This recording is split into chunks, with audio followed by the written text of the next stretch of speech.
Alors, Vettel n'est pas fan du look des F1 2022, mais on s'habitue à tout, comme il dit.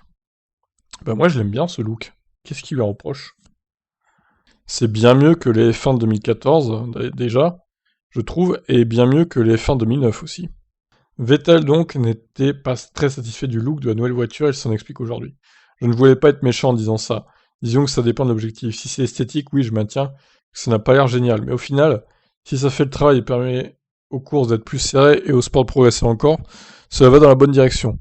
Vettel ajoute qu'en tant que pilote, on s'habitue à tout. De 2008 à 2009, nous avons eu un grand changement de règlement. Tout le monde disait que les voitures étaient laides. Les F1 avaient des ailerons avant trop larges et des ailerons arrière trop étroits. Ah oui, non, mais je le dis encore, hein, qu'elles étaient laides, ces voitures. Hein.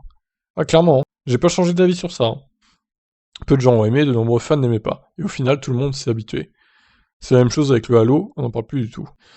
Bah, disons que là, le Halo, maintenant, il est bien intégré, donc ça fait toujours un peu bizarre. Mais au final, oui, on s'est habitué au Halo, je pense. Puis ça sauve des vies en plus, donc c'est encore mieux, quoi. Regardez l'histoire de la F1, on parle des looks des F1 depuis quelques mois, un an maximum, mais bien de ce qui se passe en piste dont on se souvient, et non l'apparence exacte des voitures. Les plus belles voitures sont souvent celles qui sont imbattables. Vettel a-t-il tout de même un design favori? Oui, les F1 au début du milieu des années 90. Elles avaient des proportions parfaites collées au sol. Donc l'époque 95-96 quoi. 97. Ouais, c'est vrai qu'elles étaient sympas ces voitures-là, elles étaient assez courtes, peu larges, elles étaient bien proportionnées, il a raison, ouais. Mais en même temps, elles étaient moins sécuritaires aussi. Ceci explique cela.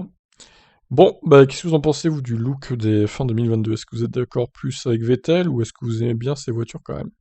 Je vous laisse réagir. Ciao.